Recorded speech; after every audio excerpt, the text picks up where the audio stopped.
Pulso at balita. Alas 7:46 ang ating oras. Patuloy tayo sa ating pulso at balita.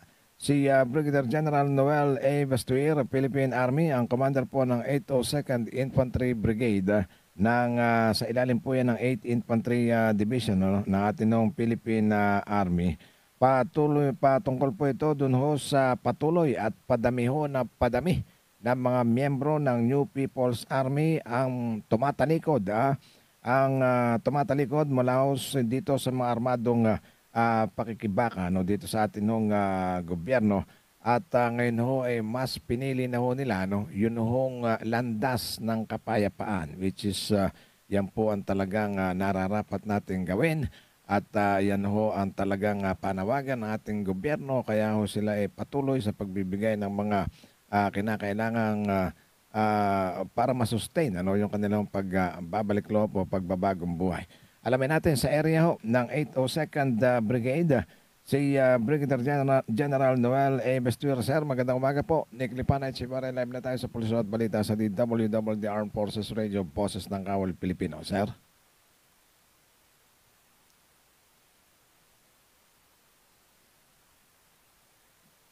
Narinig niyo ako, sir? Parang hindi makapasok yung audio ni Kuan, ni General Bastuir.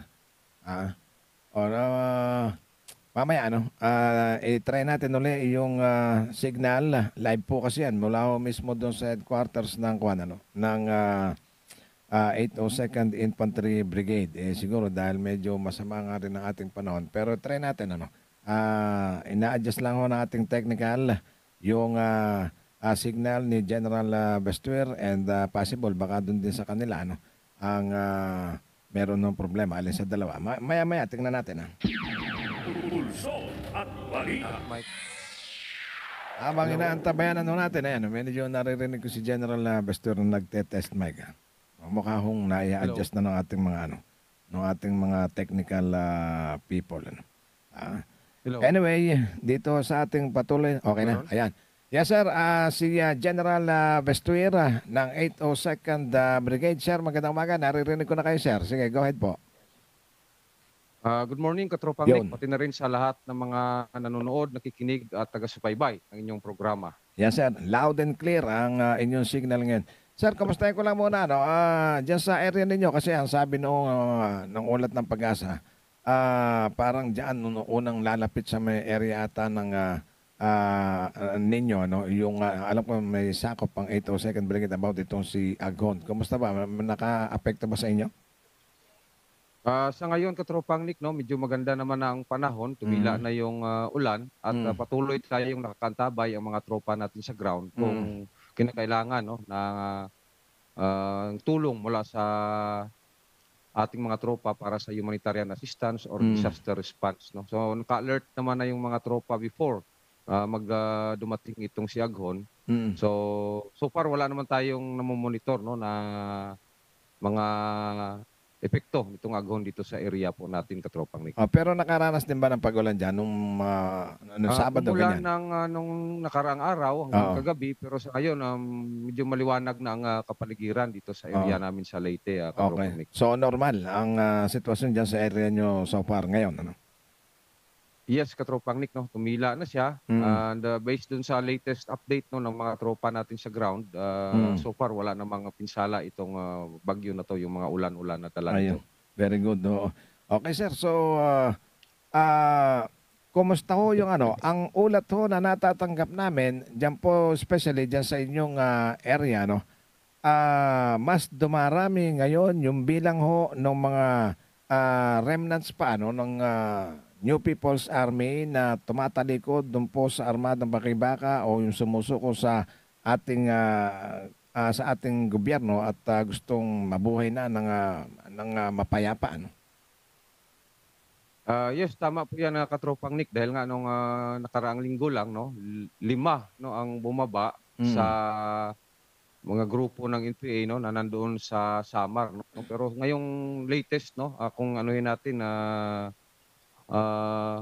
pati dito sa Leyte meron na ring mga bumababa So kung bibilangin natin no, ang mga bumababa as a result ng ating localized peace engagement effort no, sa pangunguna ng mga local chief executives natin sa area, meron na tayong 31 na regular na NPA members na bumaba at itong unit militia at yung mga armas na kanila pang isinuko. So kung titingnan natin, no, halos buong platon, isang platon na, may higit sa isang platon na ng NPA ang naipababa natin at iniwan na nga ang kanilang armadong pakikibaka, Katropang Nick.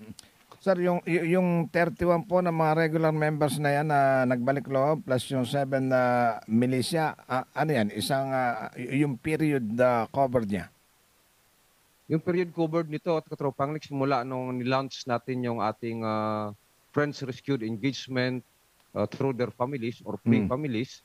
Tapos nirelaunch ulit natin ito, ginawa nating free families dahil enhanced na ito dahil marami tayo pang mga karagdagang ginagawa no para talagang ma-enhance natin ang effort at yun ay sa tulong ng mga members no ng ating localized peace engagement dito. So ang nangyayari, nabibigyan ng mas magandang opportunities ang mga bumababa para makita nila na mas maganda ang buhay kung dito sila sa baba kaysa doon sa loob na patuloy na naghihirap, patuloy na nagtatago-tago, nagtitiis sa gutom, pagod at kung ano-ano pa, Katropang Nick.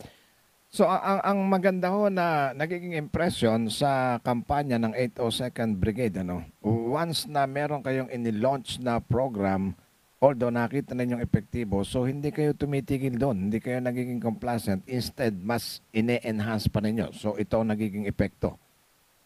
Tama po yung Katropang Nick kasi nung una nating nilaunch ito no, last year, marami-rami na rin yung sumuko. Pero parang nag-stall siya for a period. Okay. So pinag-aralan natin ano ang mga kulang doon sa dapat gagawin. So more on communicating, no, yung mga communications natin, yung ipupursige natin ang mga pamilya sa kanilang mga panawagan.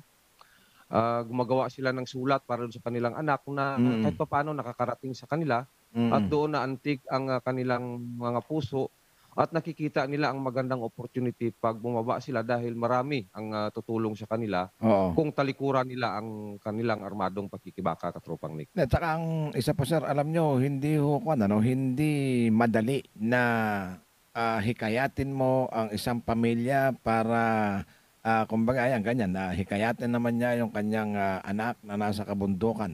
Alam mo yung trust, medyo mahirap makuha yan. Ano? Alam mo naman natin yan. So, paano ginagawa niyo sa kanila para sila lapitan and makuha yung tiwala nila at mahikayat sila na sila mismo yung gumawa ng mga kaparaanan para magkaroon ng contact o negotiation dun po sa kanilang mga pamilya? Yun nga, Katropang Nick, totoo po yung sinasabi nyo dahil nga tayo sa uniform service, sa army or police, tinuturing talaga nila tayong kaaway, no? At pero na-offset natin yan dahil napakita natin yung mga kasamahan nila dati ditong bumababa na tinutulungan naman talaga natin, no? Kagaya ngayon, Katropang Nick, no? Dito sa 7 huling bumaba, dalawa dyan yung mag-asawa. Yung isa dyan, 5 buwang buntis. So, tinulungan ng mga tropa natin no, ng 63rd IB, pinapacheck up, tapos yung pamilya niya na dating naghahanap sa kanya, ay pinag-unite natin sila. Nakikita mo kung gaano sila kasaya, kung paano nila ma-realize no, ang nasayang na panahon no, na nandun lang sila sa bundok. Samantalang maraming opportunities na nandito sa baba. So ang mga local government units natin no, kagaya doon sa Eastern Samar no, yung Borongan City, si Mayor Agda doon. Si Mayor Dayan Agda, talagang kahit na hindi taga Borongan, tinutulungan niya itong mga bumababa no dahil dito nga sa mga interior barangays ng Borongan ito gumagalaw. So, 'yun ang isa sa nakakapag palambot ng kanilang puso at na-realize nila na maraming ang tutulong sa kanila at mas maganda ang opportunities pagka nandito sila sa baba kaysa patuloy na mamalagi doon sa loob na nakikita nila na wala namang patutunguhan no, ang kanilang pakikibaka, Katropang Nick. Yung 7 bang sumuko yung mag-asawa kamo no, nabuntis nga yung isa. Yung may kasama ng mga tauhan yung 5, yung mga tauhan yata nila yun, ano?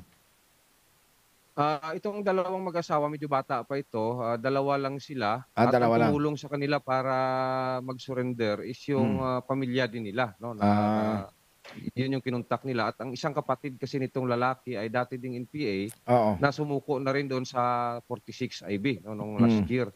oo. Meron pang mag-asawa, dalawa din medyo matanda 'no, mga yung taga Genmac, yung Belicario couple, Mm, 50 plus na itong, ano, yung lalaki. mhm. Ang babae naman sumama doon sa NPA dahil nandun yung, Ang kanyang mister. asawa at Oo. may kasama pa sila. So, lahat sila na 'to Ayun. member ng Squad 1 ng, Hmm, Apoy Platon. So, 5 na kaagad sa squad na 'yun ang nawala. So, lusaw na itong, isang squad ng, Apoy Platon ng hmm. SRC Sesame na gumagalaw doon sa Samar saka sa Eastern na Samar Katropang Nick. So, 'yun din ang kanilang ano, pamilya pa rin nila ang, tumulong sa Gumawa, atin, oo.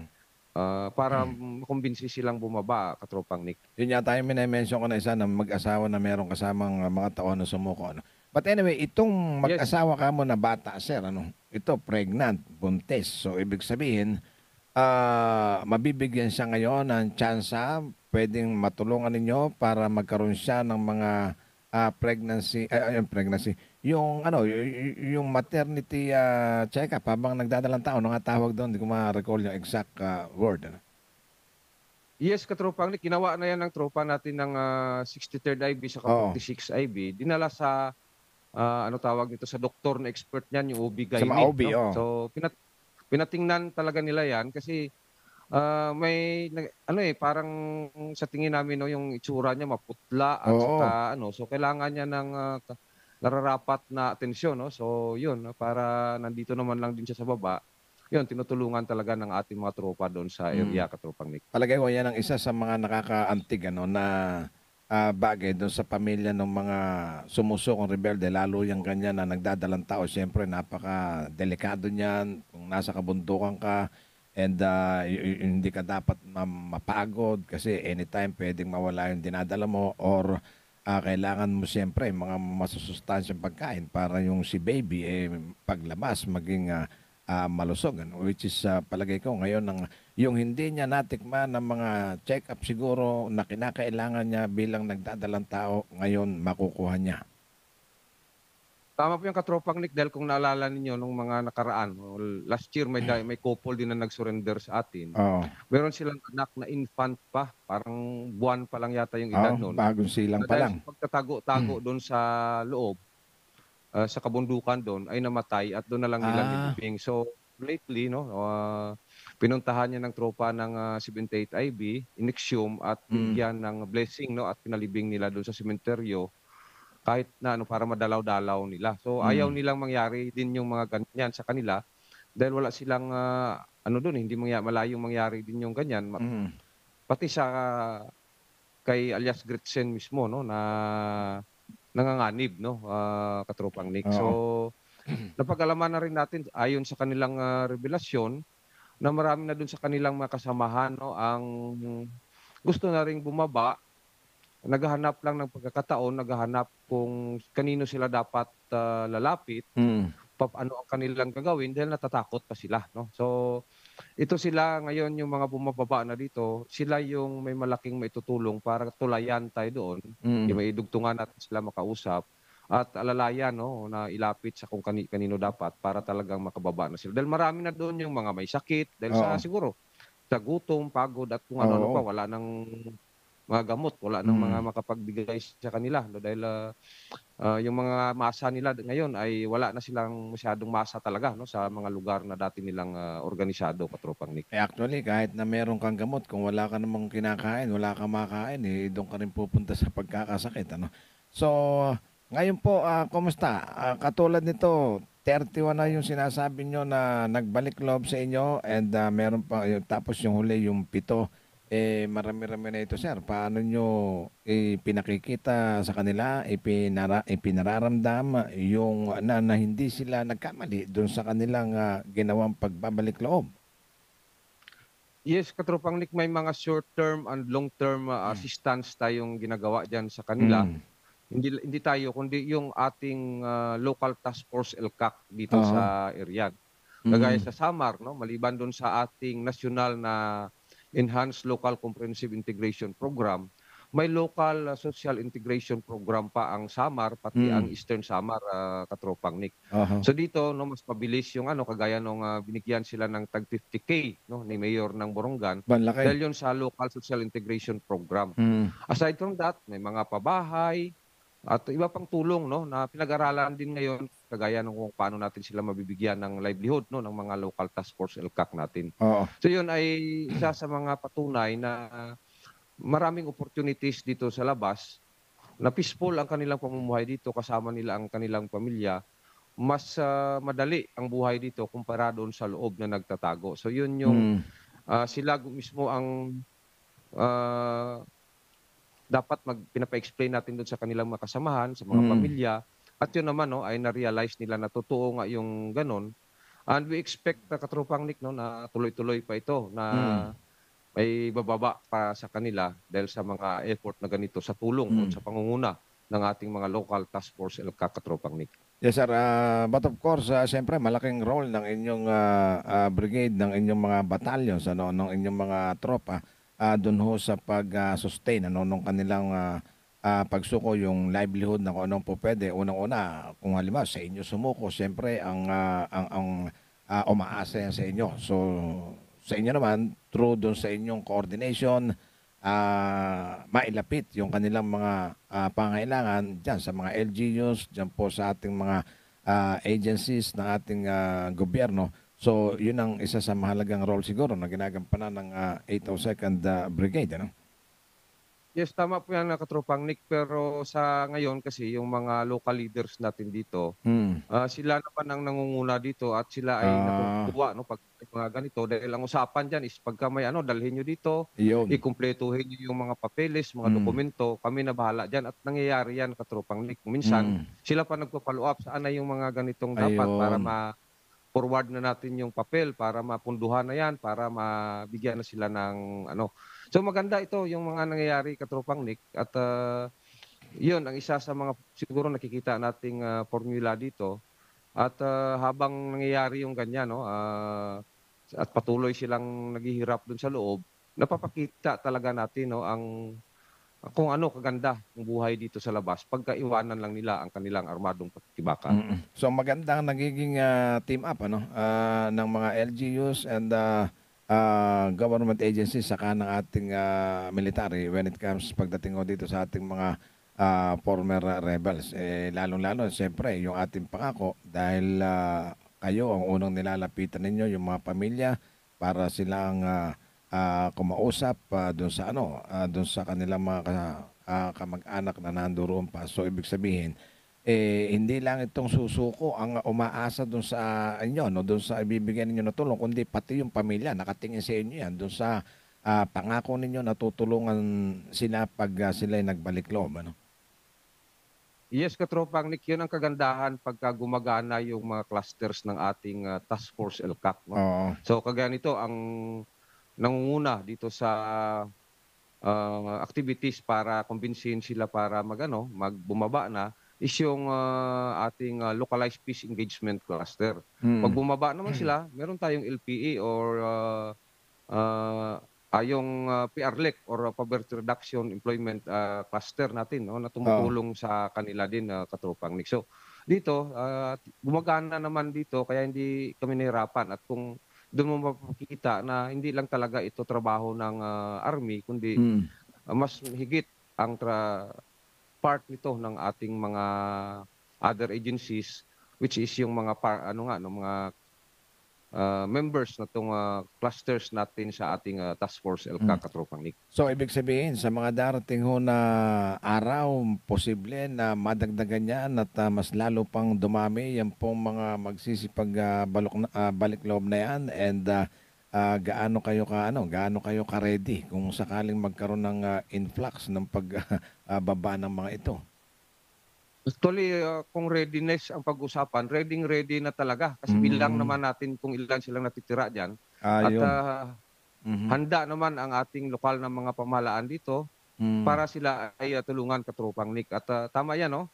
Hopefully, at we are really expecting with our continuous effort, with the continuous support at pangunguna mismo ng mga local leaders natin dito, ng mga other agencies, madagdagan at madagdagan pa itong bababa sa kanila at iiwanan nila ang kanilang armadong pakikibaka. Sabi nga ni Commander Visayas Command, si Lieutenant General Fernando Reyeg nung bumisita siya dito, sabi niya, it's just a matter of time. Tuloy-tuloy lang ang ginagawa natin dito and umaasa tayo, no, na patuloy din, no, ang kanilang nakikinig din dito at saka trabaho ng mga pamilya, ng local leaders, at umaasa tayo, no, na tutugon sila sa ating panawagan na sila ay bumaba na, Katropang Nick. Kumbaga, sila lang ang inaantay nyo, no? Yes, Katropang Nick, no? Sila lang ang inaano natin. Yung nga, ang nakikita nating problema diyan, yung iba doon, yung mga matatanda, parang pride na lang, no? Na nandoon sila kasi sila yung pumipigil dito, no? Oo. Pero dahil nga sila ay may mga sakit-sakit na, na parang naninindigan na lang sila. Pero yung karamihan doon ay gusto nang bumaba, no? Ayon sa revelasyon ng mga bumaba na, it's just a matter of time, naghahanap lang ng kung sino talaga ang malalapitan na ma-assure ang kanilang kaligtasan pagka sila ay bumaba, Katropang Nick. At saka ang dapat ding maipaabot siguro ng mga pamilya nila, lalo na doon sa mga may edad na, yung dumating na sa punto na senior citizen ka na. Abay, kung bababa sila, sayang yung mga benepisyo ng pagiging isang senior citizen na ibinibigay ng ating gobyerno sa kanila, na i-enjoy nila, no?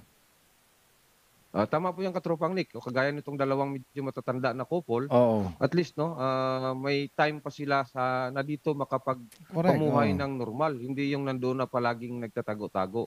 May time pa silang makapag-reunite doon sa kanilang mga anak, no, na naiwan na nila dito sa lugar nila. So yun ang isa sa mga ginawa natin, no. Pina-reunite natin sila sa kanilang mga anak, no. So nakakatuwa tingnan na matagal-tagal silang hindi nakita dahil nga nagtatago-tago sila doon sa bundok. Pero nung bumaba sila, makikita mo kung gaano sila kasaya, Katropang Nick. And palagay ko, bukod doon sa pamilya na nakakatulong ninyo sa paghikayat dito sa mga remnants na sumuko na, katulad yan, 31 na itong sumuko. Ito, palagay ko, itong mga ito, baka sila na rin ang gumawa ng paraan para makontak nila siguro yung mga dati nilang kasama, yung mga iniwan nila, at least maikwento nila, maparating nila kung ano yung kanilang dinaranas ngayon, anong klase ng pamumuhay nila ngayon, anong klase ng mga suporta ang ibinibigay ninyo, no, para sila rin mapabilang dito sa mga mapapalad nating mga balikloob ngayon. Tama po yung Katropang Nick, no? Yun nga ang kasalukuyan din, part yan siya ng ginagawa natin. Kaya enhanced free families na yun kasi aside from the family members, yung dating kasamahan din nila ang isa sa mga tumutulong dito sa atin. So may mga kagaya no, yung mag-asawa na yun, yung kapatid niyang dating sumuko, siya rin ang siyang nagtulay, no, para tulungan ito bumaba. Kasi yung nga, kanino ba sila pupunta? Saan sila pupunta? So ginaguide sila ng mga dati nilang kasamahan, ng kanilang pamilya, para matiyak, no, naligtas sila dahil natatakot nga itong mga ito, Katropang Nick. So para ba sir, gano'n na lang kaliit yung grupo na binabantayan ninyo? Dito sa Samar, may listahan naman kami dito, Katropang Nick, wala lang ako. Pero wala nang, ang apoy, 2 platon itong ang SRC Sesame, apoy platon at saka bugsok platon. So ang apoy platon parang 17 na lang kung hindi ako nagkakamali, ang bugsok platon is 11. Dito sa Leyte, ang Island Committee Lebox ay 2 platon din ito, pero ang platon 2, natawag nila platon 2, pero 5 na lang ang natitira. At ang nandoon sa southern part, yung platon 1, parang kung di ako magkakamali, parang mga nasa ganun din, 17 or 19.